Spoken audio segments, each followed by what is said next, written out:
Dans cet exercice, on va travailler sur les opérateurs téléphoniques. L'objectif de cet exercice, c'est exploiter l'opérateur div et les structures itératives à choix multiples. L'énoncé, ça consiste à déterminer l'opérateur téléphonique d'un numéro de téléphone. Donc à partir d'un numéro de téléphone, on veut savoir à quel opérateur il appartient. C'est un numéro de téléphone à 8 chiffres, par exemple 22 186 52, et l'opérateur Ooredoo, car il commence par 22. Pour connaître donc la règle à utiliser, c'est que l'opérateur il dépend de la clé. La clé, ce sont les deux premiers chiffres de numéro téléphonique ou bien le préfixe. Donc si la clé c'est entre 20 et 29 c'est Ooredoo, si c'est entre 30 et 39 Flybox Orange, 40 et 49 c'est l'opérateur Elisa, 70 et 79 c'est le fixe de Télécom, 90 et 99 c'est Tunisie Télécom. Donc chaque plage de valeur lui correspond à un opérateur. Donc comment analyser ce problème? Les données qu'on doit déterminer dès le début, c'est un numéro de téléphone qu'on va l'appeler tel et c'est un entier. Les résultats sont le nom de l'opérateur, on va l'appeler op et c'est une chaîne de caractères. Le traitement, c'est extraire les deux chiffres et les tester selon la règle donnée. Donc on va exploiter le tableau qui fait la correspondance entre les deux chiffres et le nom de l'opérateur. Ce qui nous permet maintenant d'avoir un algorithme avec la version 1. C'est une version simple en langage naturel. Donc on va lire les données, c'est tel. Puis on va extraire les deux premiers chiffres, c'est la clé. Puis on va tester les deux chiffres pour déterminer l'opérateur. Et à la fin, on va afficher l'opérateur qu'on a obtenu à l'étape 3. Bon, on connaît toujours comment lire les données, comment afficher l'opérateur. Ce qui manque, c'est comment faire l'extraction des deux premiers chiffres et comment tester les deux chiffres qu'on a extraits, donc c'est la clé, pour déterminer l'opérateur correspondant. Pour extraire le premier deux chiffres, il suffit de diviser le numéro de téléphone par 1 million. Le numéro de téléphone il est formé par 8 chiffres, il suffit de le diviser par 10 puissance 6, c'est pour éliminer 6 chiffres. 10 puissance 6, c'est 1 million. Ce qui reste, ce sont les deux chiffres qui sont à gauche. Ce qui donne que la clé, c'est égal au téléphone div 1 million. On utilise le div pour ne pas avoir des décimales parce qu'on veut seulement les deux chiffres à gauche. Pour déterminer l'opérateur, on a deux façons. Soit on utilise le si c'est non et on va tester cas par cas, ou bien on a une deuxième solution avec selon. Donc, on va faire le test. Il suffit de tester la clé. Si la clé est dans l'intervalle 20-29, alors hop, on va prendre la chaîne Ooredoo. Sinon, si la clé est dans 30-39, alors hop, on va recevoir Flybox Orange. Et ainsi, donc, cas par cas. Et pour passer à un deuxième cas, il faut énoncer sinon parce que chaque si est lié à un seul sinon. On ne peut pas avoir plusieurs si successifs. On dit que les si sont imbriqués l'un à l'intérieur de l'autre. Et le dernier cas, sinon si la clé c'est 90-99, alors hop, Tunisie Télécom. On évite d'utiliser le sinon final parce que il y a des cas qui sont impossibles, par exemple ceux qui commencent par 1, ceux qui commencent par 5, qui ne sont pas pour le moment définis, ceux qui commencent par 6 par exemple. Donc ça ne marche pas. Et voilà tous les cas possibles qu'on peut envisager. Donc tout dépend de la clé qu'on a extrait de l'étape précédente et les valeurs sous forme d'un intervalle entre crochets. Alors, et dans tous les cas, l'objectif, ça ne change rien. Donc l'objectif c'est déterminer l'opérateur. Op reçoit, cas par cas. N'oubliez pas d'avoir un sinon à chaque si.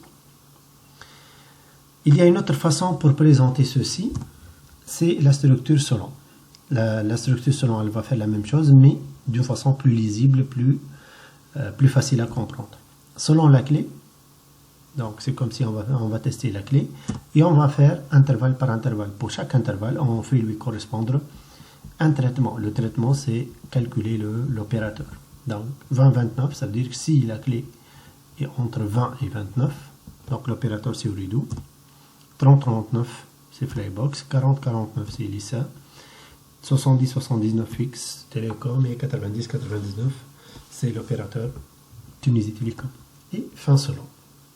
Donc, si vous voyez, donc cette structure, elle est plus lisible, plus simple et n'est pas trop complexe par rapport à un si sinon qui nécessite d'imbriquer des si à l'intérieur d'une autre. Maintenant, pour faire tourner la solution sur une machine et la tester, on va l'implémenter avec AlgoSim. On va définir l'algorithme. On va dire opérateur téléphonique. Je crée l'algorithme. Puis je commence étape par étape. Donc je commence par la lecture des données. Les données, c'est le téléphone. Donc il faut déclarer le téléphone. C'est une variable de type entier. Donc je passe dans la partie variable et j'ajoute une variable. C'est un entier. Par la suite, on doit extraire la clé. Donc la clé, c'est calculé avec l'opérateur div. Donc le téléphone, div 1 million, 1, 2, 3, 4, 5, 6. La clé, c'est un entier aussi. Donc clé, c'est un entier. Et on va tester cas par cas. Donc si la clé est dans l'intervalle 20-29, donc l'opérateur, ça sera reçoit la chaîne ou redo. Ok, donc la variable op doit être déclarée. C'est une chaîne, c'est le nom d'un opérateur. Et je vais la placer dans la structure si. Pour passer au deuxième test, il faut ajouter un sinon dans le si. Et voilà, j'ai ajouté un sinon. Pour passer au deuxième test, donc c'est un autre test à imbriquer. C'est clé dans 30, 39. Vous n'êtes pas obligé de suivre un ordre, mais c'est pour avoir une bonne solution. Donc, je vais copier la structure ci. Copier parce qu'on va le répéter plusieurs fois. Coller. Coller. Et coller. Par la suite, je vais le placer au bon emplacement. Donc, si c'est 30, 39, il faut ajouter un sinon. Et dans ce sinon, je place, voilà, troisième cas. Je lui ajoute un sinon pour ajouter quatrième cas. Ce nouveau aussi, je vais lui ajouter un sinon pour placer le cinquième cas. Voilà. Donc, si la clé est dans 39, dans ce cas, l'opérateur, ce sera Flybox orange. Je vais la placer au bon emplacement. Tac, tac, tac, tac, tac, tac. Voilà. Bon, je peux le copier quand même pour ne pas refaire la même instruction plusieurs fois. Coller, coller et coller. Je vais la modifier. Donc, il y a la solution Elisa. Il y a aussi le cas fixe Télécom. Il y a la solution Tunisie Télécom. Voilà. Je vais placer Elisa au bon emplacement. Voilà, ça c'est pour le 40-49.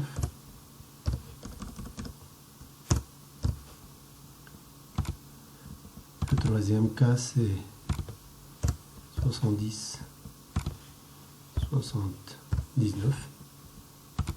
Et le dernier c'est 90-99.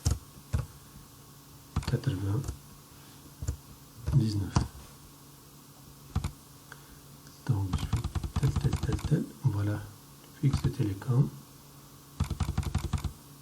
Voilà. Pour voir qu'il y a plusieurs si imbriqués l'une à l'intérieur de l'autre, vous remarquez l'indentation. Ça veut dire que chaque fois on passe à un sinon, On ouvre un si qui contient un sinon, qui contient un si, qui a un sinon, etc. Donc, c'est ce qui permet d'avoir plusieurs fermetures. C'est comme s'il y a plusieurs boxes l'une à l'intérieur de l'autre. Bon, celui-là, c'est fixe à la fin. Et voilà. Donc, dans l'étape normalement 3, on va décider quel est le nom de l'opérateur. Pour que par la suite, on peut afficher l'opérateur. C'est une variable donc sous forme d'expression. Voilà. Et on va l'ajouter à l'algorithme. Donc en réalité, c'est 3 étapes. Lire les données, extraire l'information utile, et cette information sera utilisée pour passer plusieurs tests, et à la fin, on va afficher le nom de l'opérateur. Donc, je vais faire l'exécution pas à pas pour voir l'état de toutes les variables, comme on a calculé, quel est l'état de chaque variable, et même l'état des tests. On commence par exécuter la première instruction, c'est la lecture. Il va nous demander un numéro de téléphone, par exemple, je vais 45 200 321. Normalement, il faut attendre un opérateur ELISA. Ça, c'est la première étape. Maintenant, je vais exécuter la deuxième. Tac, la clé, c'est 45. C'est bon. Il va chercher dans quel cas. Donc, il va tester le premier cas. Est-ce que c'est dans 20, 29? Non. On saute vers sinon. Et vous remarquez en bas, on vous indique que l'expression booléenne, elle est évaluée à faux. C'est le test qu'on a fait dans si. Maintenant, on saute directement dans sinon. Pourquoi? Pour faire le deuxième test. Est-ce qu'il est dans 30, 39? Encore, c'est faux. On saute directement vers sinon. On va faire le troisième test. Est-ce que la clé est dans 40, 49? Oui. Donc maintenant le test est livré. Par conséquent, on va exécuter l'instruction qui se trouve dans ce test. Et hop, on va recevoir ELISA. Vous remarquez bien qu'elle a pris ELISA. Enfin, il n'y a pas de sinon, puisqu'on a exécuté le si. Et on va sauter, voilà. On va quitter tout l'ici.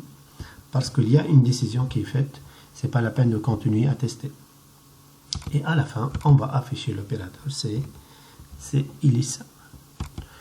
Donc, voilà la solution. Ce qui est gênant dans cette solution, c'est le nombre de si qu'il faut créer.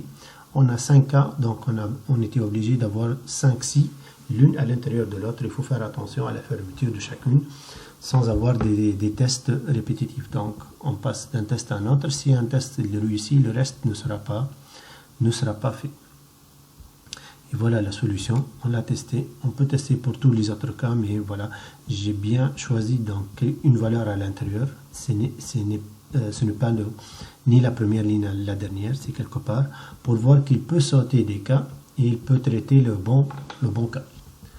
Maintenant, je peux extraire l'algorithme sous forme d'un fichier PDF qu'on peut imprimer. Voilà. Et vous voyez l'imbrication. Donc un test à l'intérieur de notre test. Ou bien sous forme d'une analyse. Donc les instructions à part. Et un tableau récapitulatif des variables utilisées. Comme on peut générer Pascal.